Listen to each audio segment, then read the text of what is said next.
Hello and welcome to the Blackberry View, where we give you a little tea, a little shade, but it's all love, honey. So today, this is episode 6, and as you can see, we have some new guests here, some lovely faces and such. Adrian and Zach and Hera, they can't be here, so we wanted to have some guests come in and fill in for us. So we have Mike, we have Jared, and we have Jay. And I just wanted to have them introduce themselves a little bit, tell us what you're about, give us a little tea about yourself, whatever you want to share. We'll start with you, Jared. Why start with me? Well, I mean, I was just looking at you. So No, it's okay. I am Jared. I work in human resources. And I have watched the show before, so I thought it'd be great to just join and then be in a part of conversation with some men of color. Awesome. Jay? My name is Jay Beauchamps. Recently moved here from New York City. I love it in every aspect of it. I work in tech, managing 3 brands, a skincare line, a supplement line, and a water filter line. Doesn't sound exciting, but I enjoy it. Shucky ducky. Okay, Mike. Oh, is it my turn? Yeah. Oh, great. I'm Mike. I go by Mike Ray. I decided to take this chance and try to put this personality out there and interact with other people of color that have the same mindset as me and see if we can get some things going. Awesome sauce. And you know Chris. Y'all bitches know me. So now it's time for our daily squeeze, and Mike has graciously agreed to give us the daily squeeze. So what's the daily squeeze, Mike? So y'all know about this Kanye West, Kim Kardashian, Pete Davidson saga we got going on, right? So if you're not familiar, we all know who Kim Kardashian, formerly West, is. We all know who Kanye West is, and they going through, I guess, a divorce. We'll call it a divorce. I say it's more so about... Yeah. It's an excuse for him to publicly harass her and embarrass her and kind of just ruin her life. And for me, it's like a point where I'm frustrated because as a fan of Kanye's music, like I remember when he was doing stuff for Janet production, when he was literally just behind the scenes through the wire, Kanye West, right? So like for him to be focused on whatever he's focused on, infamy, we'll say, it's a little frustrating. What do you think? It seems more like almost mere obsession, really. Because even like the women he's been photographed with thereafter kind of look like her. Yeah, so it's it's odd, but it's also, I could see in a twisted way how somebody sees it endearing in a way. I can see it, not that I do, but I can see it. But also though, wasn't he kind of like this with Amber Rose as well? Like, didn't he, like, the influence he had on Amber Rose's aesthetic and everything, he did the same thing with her. He turned her into his personal doll. But do you think that because we deem them as celebrities and they're rich, that we assume they have less emotions? Because she is being stalked, right? But it's also feeding press. It is making money for the press. It is feeding like TMZ. And that, but then her kids though, like, I get what you're saying, but your kids see all of this. So why would you not care? But he bought a house across the street from her. Like, what's she gonna do? Yeah. No, Thank God she can afford a security. But what I'm saying though is like the kids see how you're treating their mother in the public eye. Never mind all that extra stuff. Your kids see that. But I think you're asking for a logical understanding from someone that's in a logical state. And that's that's my problem always, is that I always want to understand where people are coming from. And so then when you really think about that situation, it's not unrealistic. It's just unrealistic for so many because they have money. It's tons of people who have been in a situation as these and will continue. It's tons of children who have seen their parents go through domestically harsh situations and have to mitigate and understand and have to figure out that trauma. I think it's a part of life. But to your point, I feel like all this shit is for likes, for follows, for the coins. It's very calculated. It's calculated because, and just even think about the Kardashian family in general. Everything that they do is for a follow. Yeah. That's how they get their coins. I mean, they're famous for nothing. I mean, for being famous. I'll say that. They're famous for being famous. But they know how to stay relevant. No. Didn't she tell us to work get jobs? Didn't she tell black women to get jobs though recently? Stop being poor. Yes. No, Kim Kardashian started a trend of being infamous and turning that into fame. She used that sex tape, the infamy through that, and that gave her fame. Paris Hilton is her. Yeah. She came from Paris Hilton. She's Paris Hilton's personal stylist. Paris and Nicki started it. Huh? Paris and Nicki. Yeah. Yeah. Yeah, because she was their personal stylist, right? She was Brandy's personal stylist. That's how she met Ray J. Interesting. That's terrifying because Kim Kardashian does not have personal style. Ooh. But that's the thing, going back to like what, like Kim Kardashian in this whole Kanye situation, I think that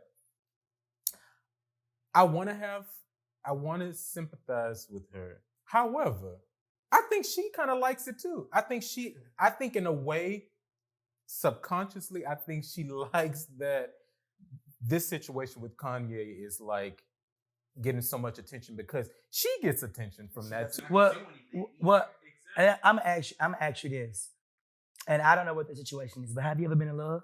Absolutely. And you know how much love takes you through. And you know, even sometimes when you love somebody that damn much, no matter what they do to you, you won't leave a situation. Or no matter what you do, you'll be lenient. No, that's not love at all, man. But I'm not saying they are, but I'm just asking you, have you been in love? Yeah, I have a whole partner, and I couldn't imagine, like, if we broke up, it would be devastating. But I couldn't see myself being like, hey, you can't, you the cat's mine, the dog's mine, and it's just like all that extra stuff, you know? Like, at the end of the day, when you love someone, you're willing to let them go because it's what's best for them. Right? That's how that works. Not all the time, because some love is toxic. I would have agreed with that like a couple of years ago, but I didn't been through some things. I've been through some things, and so I can't fully. Love doesn't hurt. It shouldn't. I mean, true love shouldn't hurt. It shouldn't. It's an extension of your happiness. And a partner is an extension of your happiness. Your friends are an extension. Like, why the fuck would I have a nigga around that's driving me crazy? I could do that myself. And so that's the goal with love, but what do most people experience in love? Is that what most people is that the narrative that most people experience when they say I love you? When you grow the fuck up. But that's a whole different subject. But at the same time, with Kim and Kanye, that is the father for kids, you know? So she does have some sort of an obligation to keep him in their lives, like in the best possible light, period. Now, if he's going off on a tangent and saying X, Y, and Z and trying to tarnish that, then, it's equally as frustrating, I can only assume. And to cue your earlier point, I'm very cognizant of not speaking on women's issues because I don't have a vagina. I'm very conscious of saying, like you said, she might like it, right? I don't think anyone likes being in fear, ever, right? So I want to be very conscious of like saying like, look, the reality is if somebody's stalking me, I could fight him, right? It is what it's going to be. But it's also different when you're protecting your children. And this is someone with unlimited money. He paid $400,000 over the asking price for the house across the street. If that was some normal shit, you'd be like, yo, she needs help. Yeah. But because it's in a celebrity understanding, and I'm not like the white woman and like, let's be sensitive to her needs more. That's a whole different subject. Yeah. But the reality is that this is a really fundamental issue happening with someone with unlimited resources.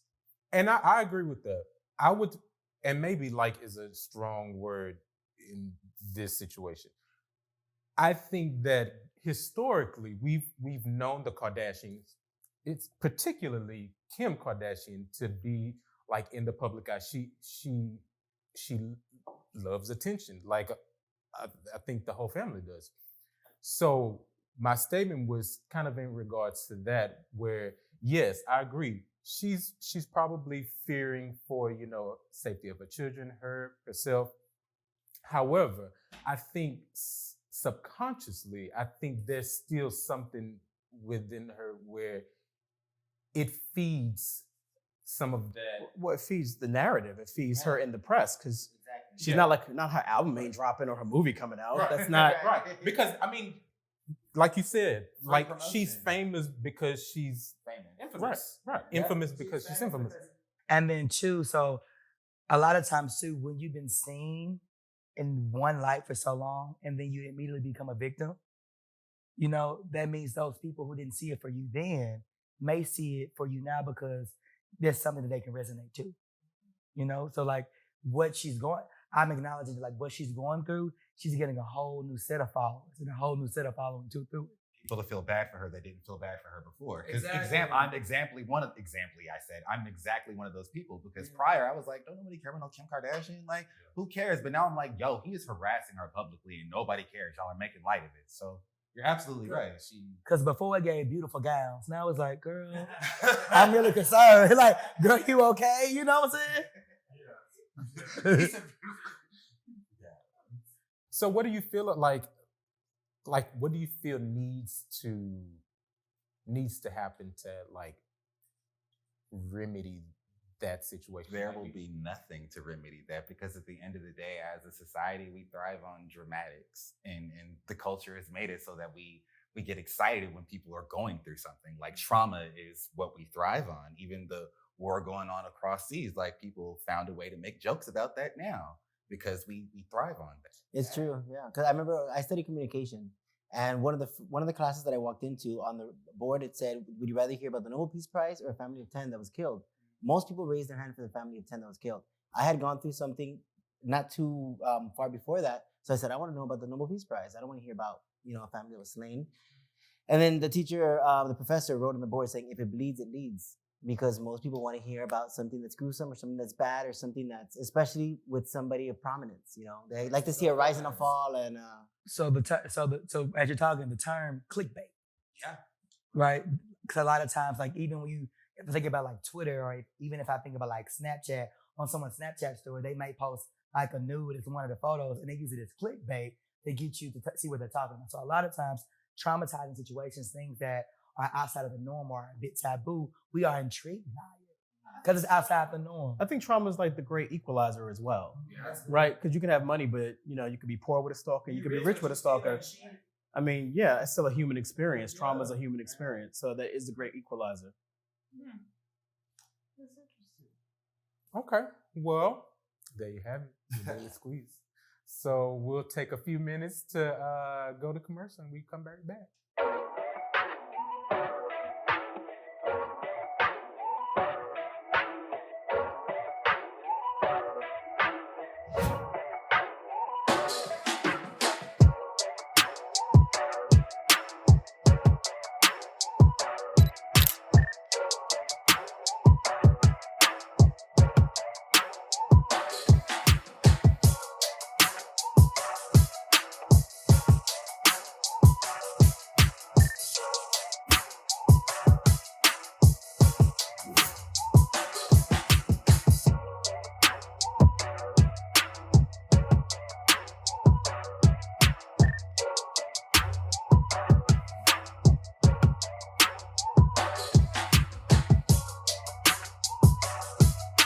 So, welcome back to the Blackberry View, episode 6, season 2.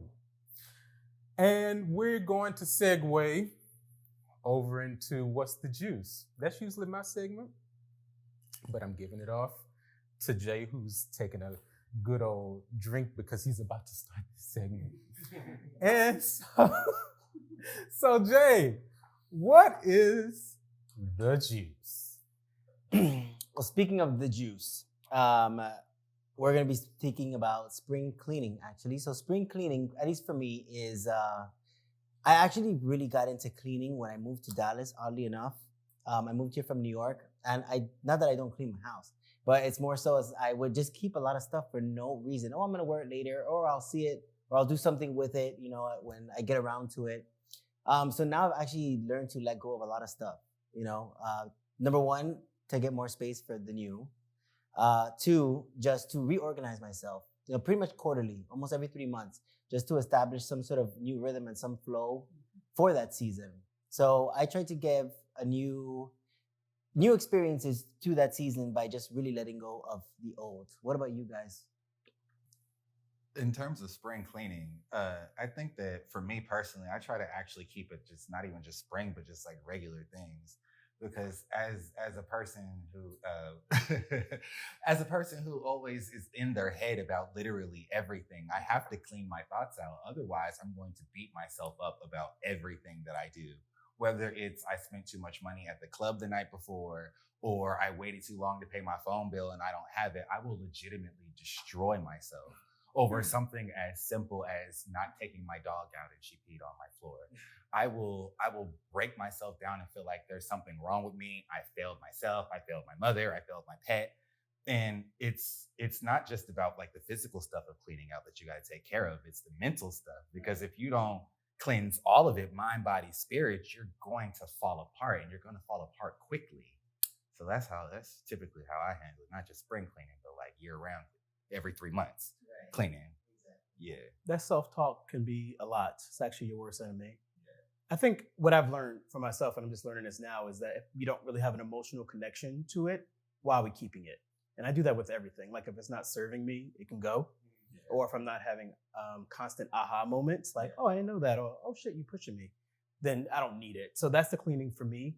And even like everything now going forward, my clothes, if I don't have an emotional, like a story, if I see something in my house, like there's no story to it, why the hell is it here? So that's for me what I've been doing going forward. And it's been nice. So is that like an ongoing thing for you, or is it? It's new, Q. It's new. It's new. But I'm working towards it. Well, you know, like I didn't grow up with much, right? So like, and my mom was like kind of not a hoarder, but like, you know, she kept shit. So I even have like some of her stuff that she keeps, or I'm just like, what is all this stuff? But it does have stories, so there's an emotional connection. But in that, I'm like, I got a bunch of clothes for what?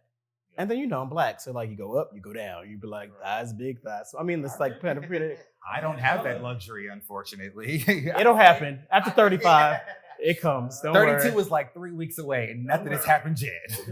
So this conversation actually has me thinking about two things. And so I'm going to talk about the first point, and then I'm going to go to the second point. And my second point is actually going to stem from something that you just said.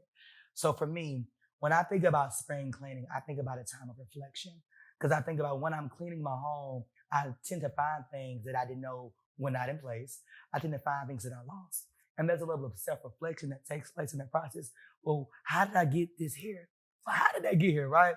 So when I think about spring cleaning, it's a time for me to look back on past to figure out where I went wrong, what's happening, and how can I become better.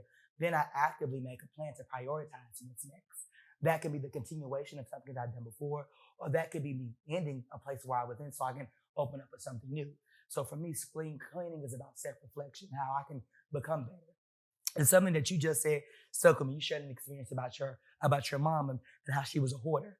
A lot of times, spring cleaning, and that's. I'm sorry. I apologize.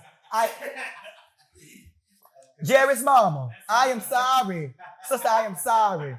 I am sorry. He said it first. I just repeated it. Okay.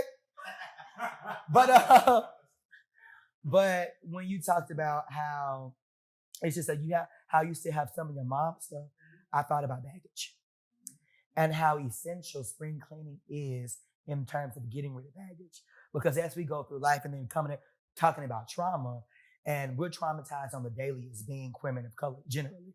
And sometimes it's trauma that hits us directly or indirectly. And it's trauma that we experience that we don't even know has traumatized us because we've been in that feeling for so long.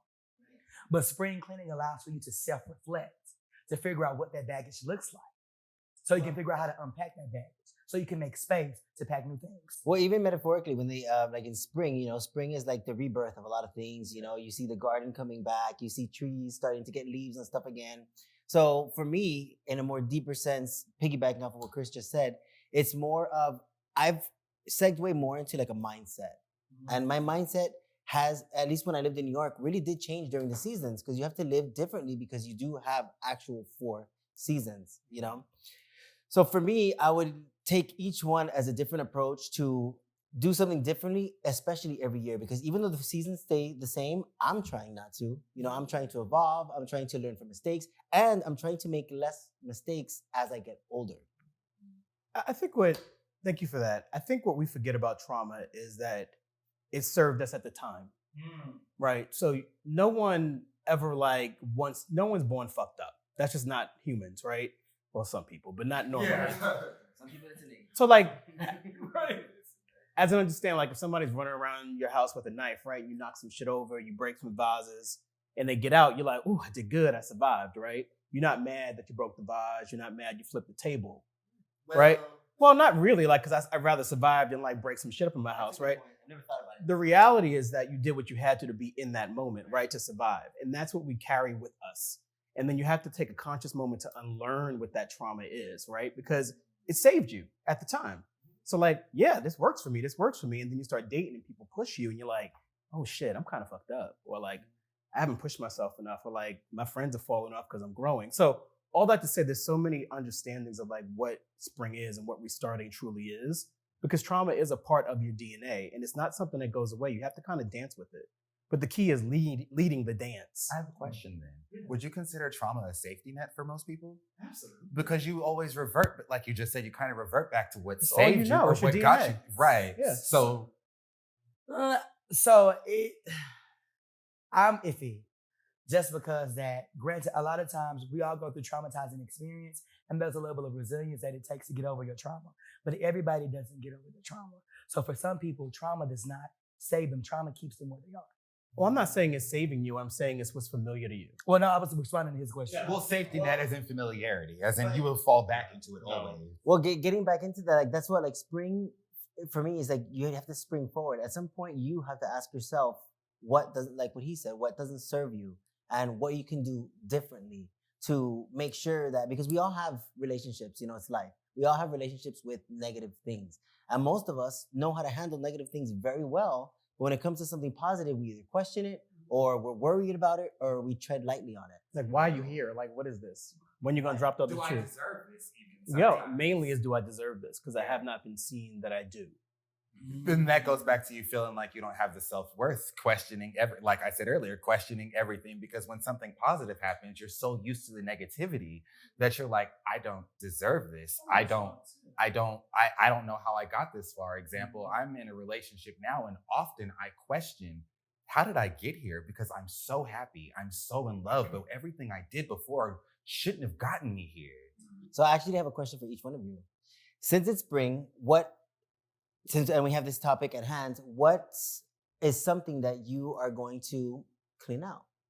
Whether it's metaphorically, whether it's physically. My whether negative it's- thoughts, actually. I've been listening to things, not anecdotes, but I can't think of the word right now because I'm on the spot. But like every day I listen to it to motivate myself, to tell myself I'm worth it, that you're beautiful, that everything, you're where you're supposed to be right now. This is your time. This is where you got to be. Because again, allowing myself to get into those spots is what's literally ruined every opportunity I could have had for myself, was telling myself I wasn't worth it or that I couldn't do it. Well, that's good. That's good that you're actually doing the work. Because most people, if it was easy, everybody would do it. I mean, it's called a job for a reason. You know? Q, what are you gonna do? This is an ongoing thing for me, and I think a lot of people go through this. But I'm an overthinker, and I overthink everything. I'm always in my head about everything. Kind of to your point, I'm always in my head about everything, and it's something that I'm always trying to work on because it's really impacted my life negatively in a lot of areas, and especially like, you know, with my friendships, relationships, or what have you, or just at work. And I work in corporate America, so it hasn't proved beneficial. But I think I have made some progress. But yeah, that's always going to be so I wouldn't. I guess it's a spring cleaning thing because It's a work in progress. A work in progress. But you know, we're all work in progress. It doesn't matter how long it takes you to do it. Right, winter's harvest, right? That's when you like harvest your shit. So like now it's growing. It's all good. So that's what it is. Well, I love it. So what about you, Jared? I think for me, I am going to start being just kinder to myself and putting myself first. I didn't always feel valued growing up. So, you know, you either become like a dick or you become a people pleaser. And I became a people pleaser. And then that didn't serve me, right? Because, you know, you are giving from an empty cup. So now in this season of my life, I'm just like, oh, it's okay to give yourself without feeling selfish. Like, duh. But it took a long time. So now I'm just like in like the motion now of like, you first, nigga, you first. And that's okay. Right? But there's a balance. So yeah, that's where I'm at. In your defense, though, people will always make you feel bad for looking out for yourself first. They'll always make you feel bad for being selfish. But it's like, at the end of the day, I was born by myself. I'm going to die by myself. When I go to sleep, yeah, I might be next to somebody, but I'm still by myself. You can't blame them, right? Because if you're a giver, then, oh, he's always giving. Like, the thing about giving people is that it's always received like, oh, he's such a nice person. But the reality is you never think. I think what people tend to negate is that people that give a lot also want to receive a lot. I'm trying to show you all this love because I want to receive that love. And people don't see that. They just see you as someone that they can take from. And I don't think it's always facetious. I just think it's humans. But you do have to take a conscious effort for yourself and be like, I'm done, in a loving way. But you know what that is? That's a form of self-respect, right? It is. Because it's like you, and then you put those boundaries in place. And I had to learn that a few years back, where I too was a people pleaser, and I wanted to like please everyone. But then it started to impact me negatively, and it started to eat away at me. And then I'm like giving all of me, and I'm letting people like just basically Use you. yeah, basically.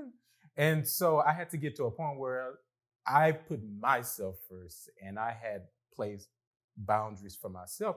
And so like now I'm like, if I don't want to do something, I'm not going to do it. If I don't agree with something, I'm not going to agree with it.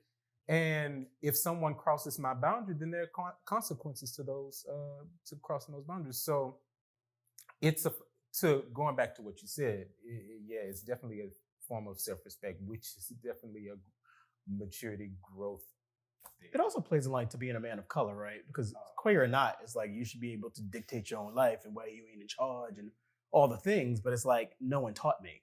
No one taught me that it's okay to be like, you can be kind and also be assertive. You can be kind and be like, I'm not doing that. You can be attached to your emotions and still be assertive. Right. It's nothing wrong with saying no. Yeah. And why do you think that is? Why do you think that why we haven't learned that or been taught? I'm actually going to redirect your question. So more so of instead of, because I feel like that question is phrased almost kind of past tense. So in the effort of kind of springing forward, what in the question that he's asking, like, how are you going to make the change, effectively make the change? For myself, great question. Effectively make the change by being more present in it. Just being more present in being able to say when it's in front of me, instead of what I do as a trauma response and go back like, it's okay, or don't worry about it. I know you're 45 hours late.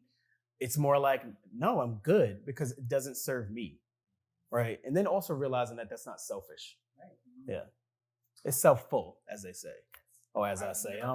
I might have made it up.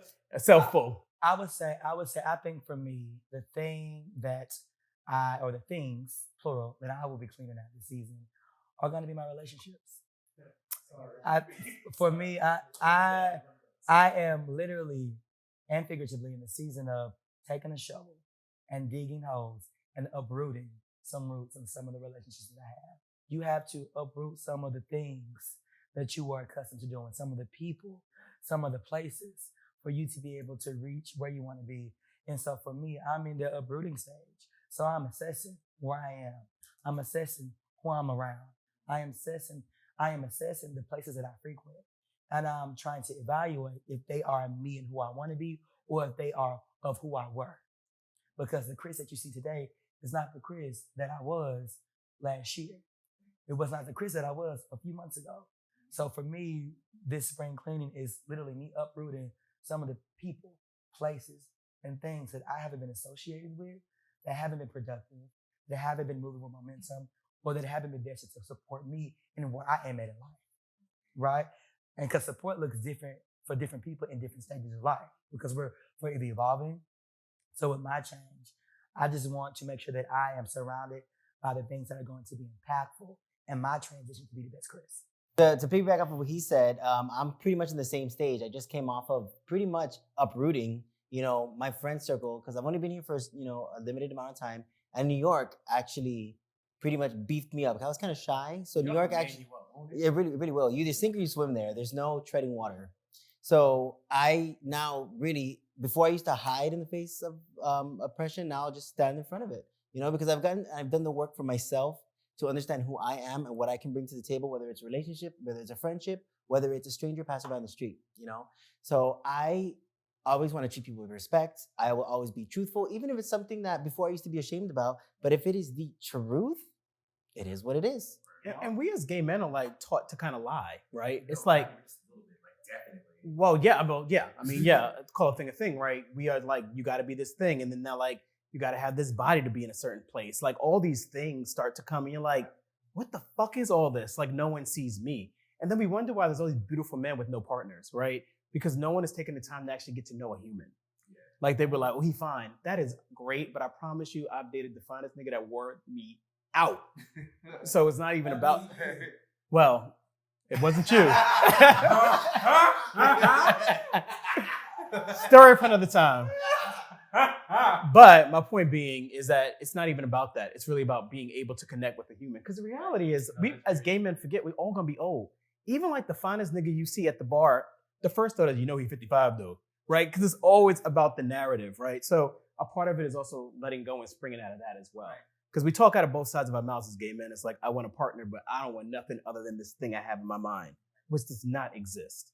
But it seems like how can we make that change within our community? The best thing about a conversation, especially when you're speaking with somebody who could sit there, be vulnerable, actually listen, because hearing and listening are two different things. You could hear a lot of stuff, but when you actually listen is when it actually will resonate. Yeah, it'll actually resonate within you. So again, coming from New York and being kind of beefed up, I've gotten to the point where my spring cleaning is I've reevaluated my friendship. I stopped talking to a lot of people, but I stopped talking to them and I told them why. But aren't you sometimes just seen as a thing versus a person? Say that again? Like a thing, like he's not black. He's a thing. He's exotic. He's beef up. He's cute. Like, it's not about the person. Like, who gets to know you versus like the thing. Well, as I've gotten older and I've gotten more comfortable with myself, I am now had the ability to look past looks and all that stuff. Is it great? Is it a supplement? Of course. But at the end of the day, like you said, we're all gonna get old, and hopefully that person within is what stays the same and what you get to know and what you might be able to grow old with. You can be fine in a dickhead and you can be fine and kind. I used to have a web show like 100 million years ago, The Ann Show.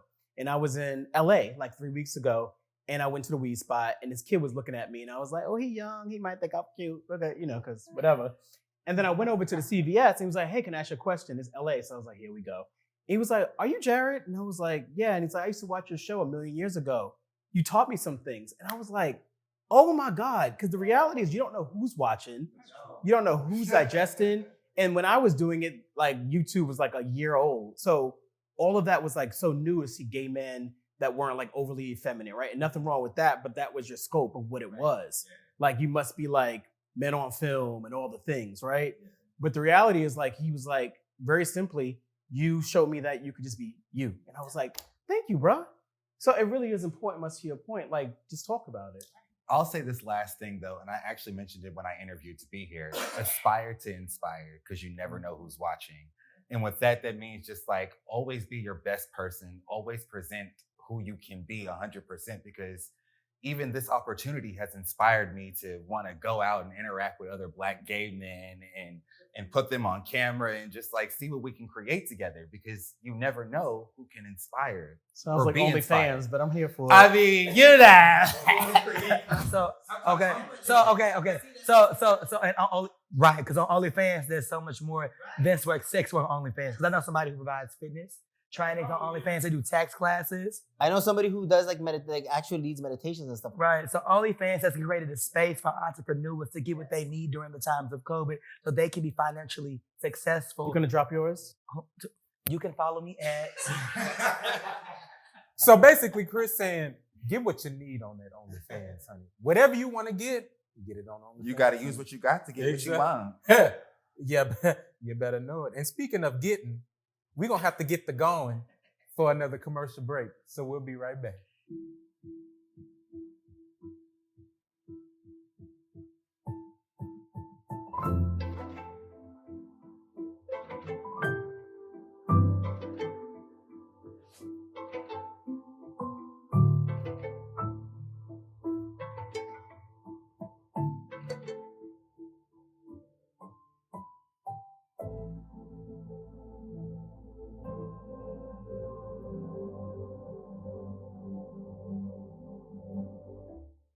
And we're back.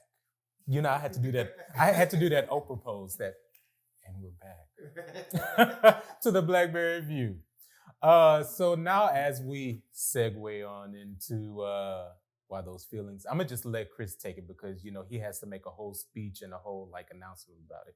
So go on and have it, honey. Why those feelings?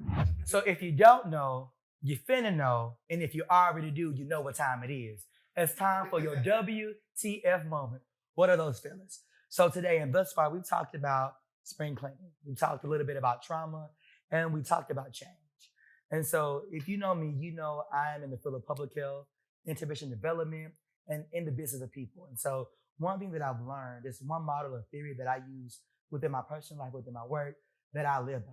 And it's called the trans theoretical model, which talks about the stages of change. And so it outlines points in time that you will hit in order to make an effective change for your life, starting with pre-contemplation. So being in a space where you are completely unaware that you need to change, uncognizant to what's going on and unknowing, and then contemplation. Being in this space where something might have happened and you figuring out that there's a disconnect somewhere.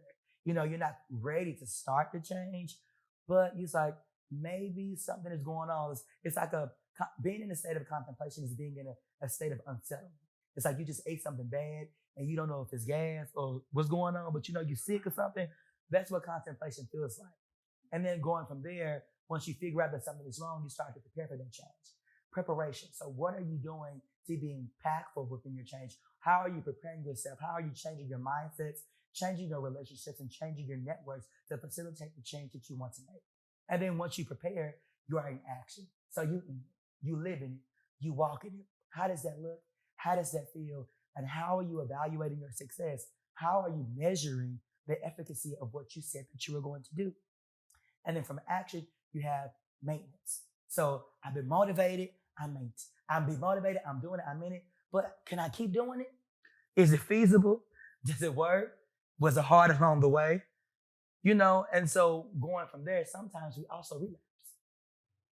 I gave up, it didn't happen, I forgot, I fell off the wagon. And so it's definitely change. It's an cyclical process.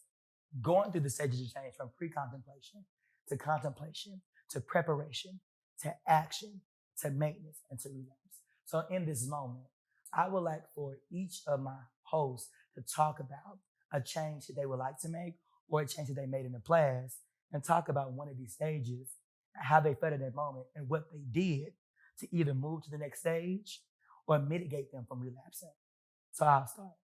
So for me, I said earlier that one thing that I'm doing actively now is that I'm assessing all of my relationships to people, relationships to things, relationships to habits, relationships to places, relationships to wants.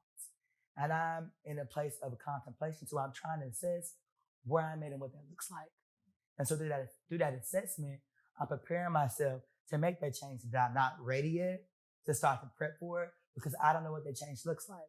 What that takes for me to start the journey of self-reflection, figure out what have I been through and where did I fall off at. I'm not pre-contemplating because I'm not aware. I'm aware of what's going on, but I don't know what direction that I need to go in to effectively to prepare to cut some of those things off.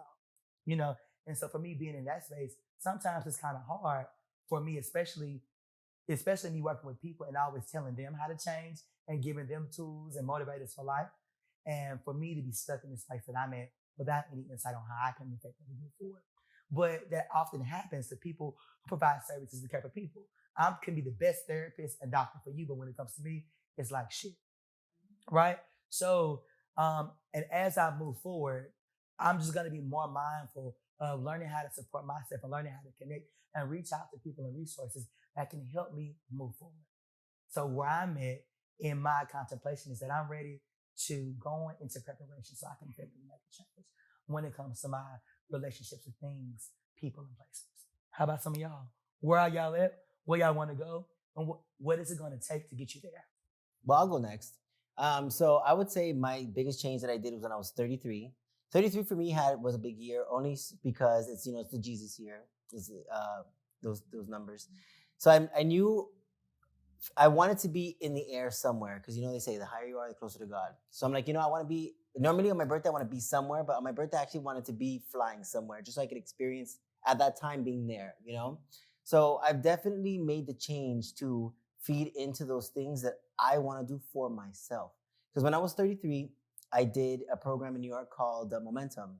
It was a 4-day workshop, multiple hours, and they face you to see the things and realize things that you didn't know, that you didn't know, that you didn't know, And the way they build the program makes it so easy for you to be vulnerable, And after doing that program, you really realize so much about yourself, especially if you go in there with an open heart, vulnerable, and with that intent to really dig deep, because some of the stuff will hurt. There's some things that we've buried and suppressed and swept under the rug, as they say, just either because you're surviving, or because you just don't want to deal with it, or because you're just not equipped at that time to actually deal with it.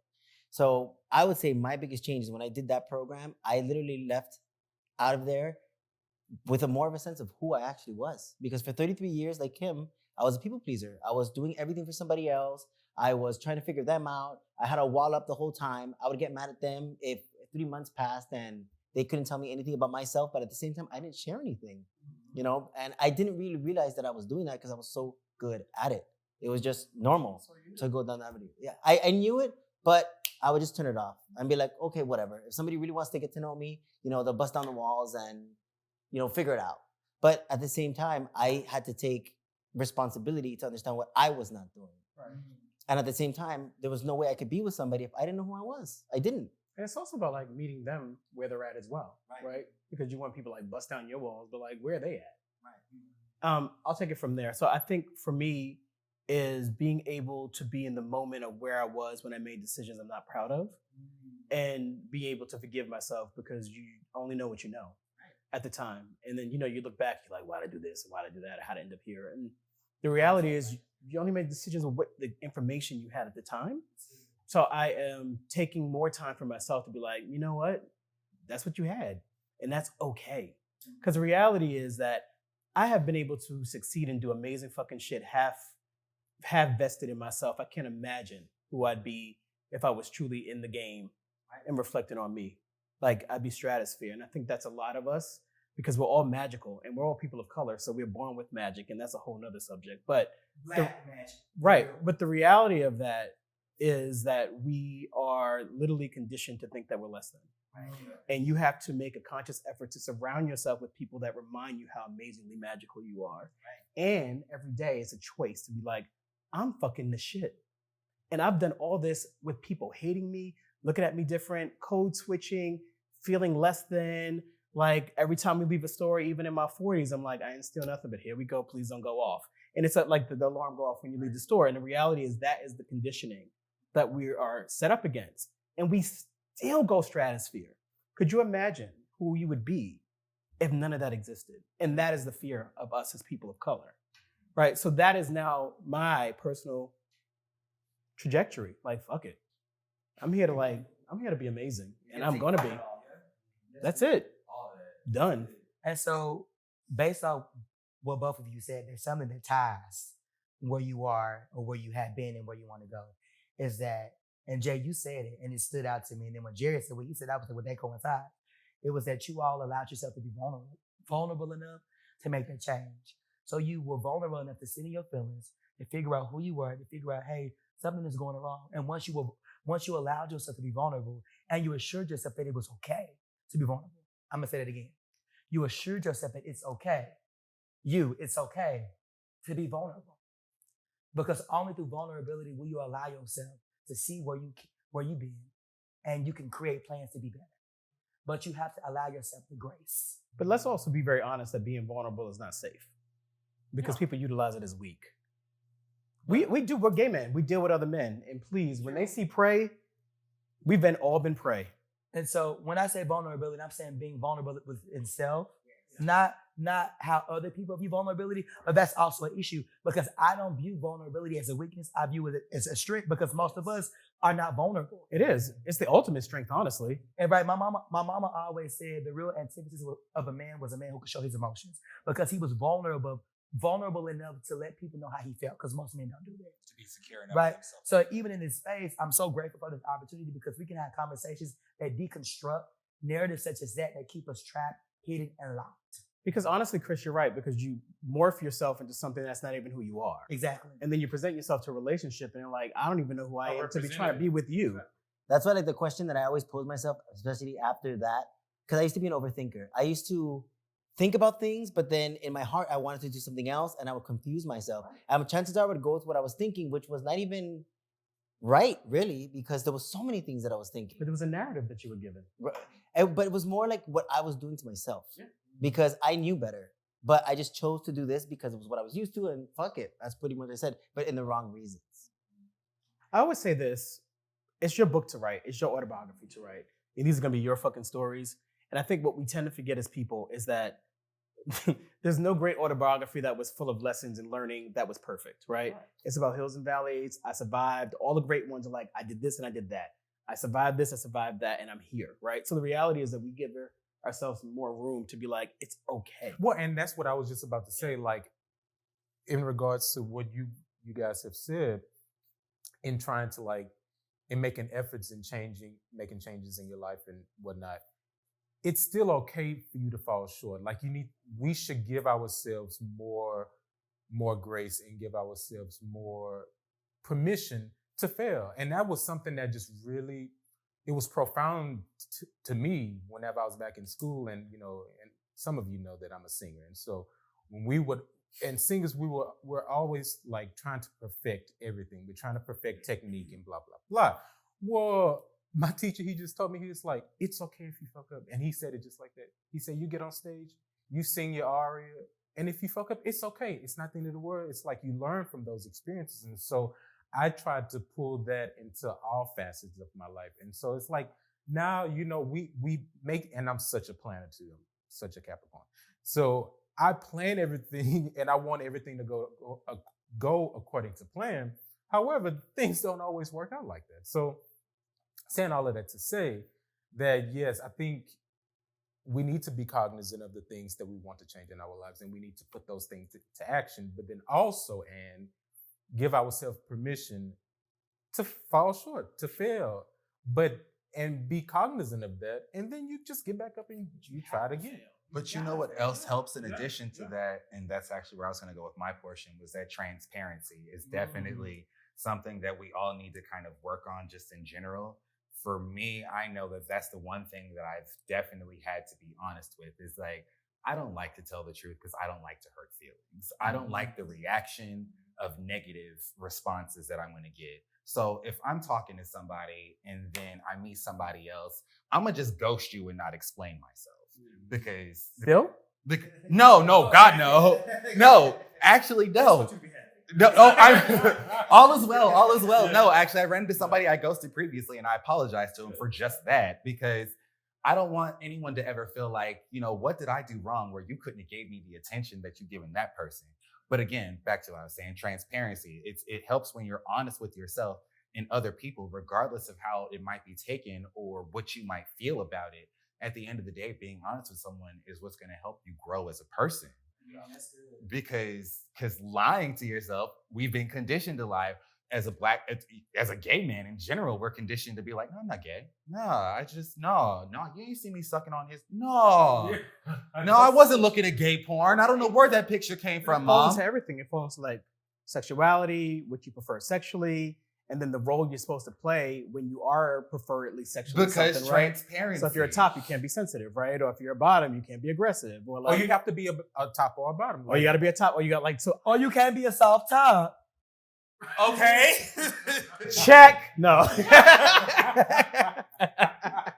But it all goes back to being about like being honest with yourself and being comfortable with yourself, because I'm sure that your workshop definitely helped you be like, hey, there's some things wrong with me I really need to work on. But because you had that realization and that reality within yourself, it's like, oh, you know what? This is I can be honest with myself and other people. I can be my best me. And when you're your best me, it brings everything to the light. People want to be around positivity. People want that vibranium. They want that energy. So, just. And so to your point, to y'all like that, I want to remind you of a saying. I can only be my best self. I can't be who other people want me to be. I can't be who other people expect me to be. But I can only show up as me, and I can only be me. So with that being said, as you change within life, as you think about spring cleaning, I want you to assess where you are in your status of change. Are you pre-contemplating? Are you contemplating? Are you preparing? Are you in action? Are you in a season of maintenance? Or have you relapsed? And where do you need to mitigate some things in your life to get back on track? Because sometimes you have to sit within self. You have to be vulnerable, transparent, and honest to become the best you, and to be the best you that you didn't even know that you could be. that starts within here. And to add on to that, the thing that you have to remember is when you ask those questions, you have to answer them. Because a lot of people just ask the questions and be like, okay, I have all these questions. Okay, I laid out the questions. I vented. I feel a little bit better. I move on. But exactly, you need to find the solution within yourself. So I'm 36 years old. You know, I've been through the ups and the downs. And this. Okay, Kevin Hart. So I've been dragged, I've been this, I've been that. Sometimes because I did it to myself. It just happened to be that way. Especially when I moved to New York. I was a hot mess. Oh, that New York story, baby. I can't wait to hear it. I can't wait. So let me ask you a question, NJ. What would you have told your younger self when you walked into New York? If I knew what I knew now? Yeah. Well, being honest, I would say don't sleep with your boyfriend's friends. That'll do it. Wow. That'll Don't do it. And then at the same time, I would also say that I wouldn't take it back. Because I had to do those things. Because like you said, I only did what I did at the time with what I knew. So I wouldn't take it back. I wouldn't take it back at all. And it makes you who you are now. If Yeah. you wouldn't have had those experiences, you wouldn't have the mentality you have currently. So there's also that. So what does all that mean? Embrace the journey. Like we take it and we hug it, and it's like this is the journey that we're on. And we're gonna fuck up, we're gonna have some successes, but it's all a journey. So speaking of journey, let me just journey right on to Jared. Cause Jared gonna give us some tips and dip. Tips and dip. And then we're gonna dip. We're gonna dip. Oh, got you. I got Yeah, you. yeah. So Zach, we're gonna do you proud, honey. So tips and dips. I wanted to leave in this great conversation. So thank you. And a lot of folks here are new to me. So I appreciate this because it's been a part of what I've been missing. And we're a New Yorker, is that you meet such, well, the thing about New York is that you have to be evolved to survive. Like if you don't grow, you will die. But here's a quote I have from one of my favorite authors that I would love to share with everybody. Not everything that is faced can be changed, but nothing can be changed until it's faced. And this is by the great James Baldwin. And a part of it is really being able to be in the face of what is in front of you. And much that we ironically talked about all day today is being able to be honest with self. Because when you're honest with self, nothing else really matters. Because I know where I stand. And I think the key that we're not taught, especially as gay men of color, is that it is okay. It's okay. Like you don't have to look like me. You don't have to have a body like me. But we have to start dispelling some of those things too, because you have the body boys that only hang out with the body boys, right? Right? And then you have like the club boys that hang out with the club boys. And the reality is that they don't even like half the niggas they hang out with, but they do it because the reality is that what I think I should be doing. And you really should have people that feed your heart and soul, right? I met Chris at a party and we were sitting and crying together, right? About just like life and being touched and like just meeting, right? So a part of it is like, and Chris is a lot younger than me, runs in a different circle, but the love is real. And it was being able to be open in those moments. So my point being, like the James Baldwin says, right? Being able to just face what's in front of you and know. And honestly, the key is really, who the fuck am I? Who am I and what are my gifts? That's it. It should be a fun journey. We make it hard. It's up to us to make it something that's memorable and also eventful. We're here to work and we're here to teach. Yep. And then at the same time, like again, I always say my age again because before I used to be ashamed, like you said, like as we're gay men, when you get older and all that stuff, it's almost like you're shunned, you know? Because they say once you're 30, you become like a grandpa. Which is crazy. Right. Like I said, like we were saying before, your 20s for me are your times to make the mistakes, the times to do this. You're coming to more things are accessible to you. You turn 21, so you're legally able to drink, you know, so and then in America, after 18, you're classified an adult. Mm-hmm. So most people could take that and run with it, or you could actually be like, what does an adult mean? Like, what does it mean to have responsibilities? What does it mean to, and then to everybody's point that we've all said here is, how are you going to do that for yourself? And what position are you going to place yourself in? Because even like this show, for example, somebody will see it, it'll resonate with somebody, and it'll maybe spark, you know, the change in them to go ahead and ask themselves those same questions that we've been asking here, and hopefully finding those answers. Inspire them to be transparent. Yeah. I love this. y'all have some good conversation and some nice old smiles. Chris, any last words before we head on there? I think that this conversation has been amazing. And for our viewers, I want you to see how we progressed through today. So we talked about the definition of spring cleaning and what that means to each of us. We talked about where we were within our cleaning phases and what we wanted to clean out. Then we talked about what we wanted to change. Then we talked about the stages of change and what we felt like was needed for us to finish that cleaning process and to effectively change. And then we gave you something that you can run with, a philosophy that can keep you motivated through the process of understanding. So I want our viewers to understand that today's session was not by mistake. It was not by non-intention. We were designed for this space. And I want you to take something from today, and hopefully you were inspired by something you heard. Hopefully you felt something, and hopefully we encourage you to be more impactful, to look into you, to figure out how you can effectively change. Because it's spring, it's a new season, the things are changing, and maybe you should change with the outside as well. We just had a full moon too, actually. Okay. That's a word, Christopher. Well, I think that wraps us up, and I really, really, really appreciate you guys for coming in, stepping in, and yeah, absolutely. Wait, shout out, before we end this motherfucking tape, shout out to the motherfucking host. Clap it up. A round of applause for y'all. I'm clapping for myself. You are.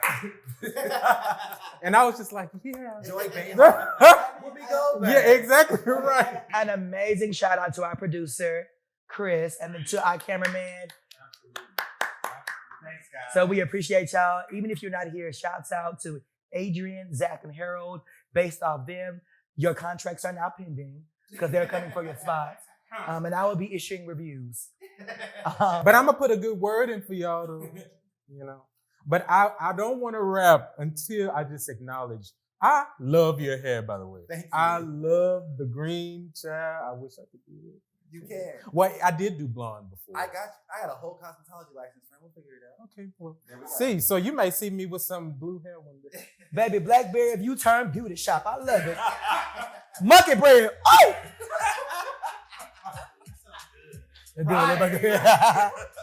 Well, until next time, see you later, guys. Thank you for showing me. Be good.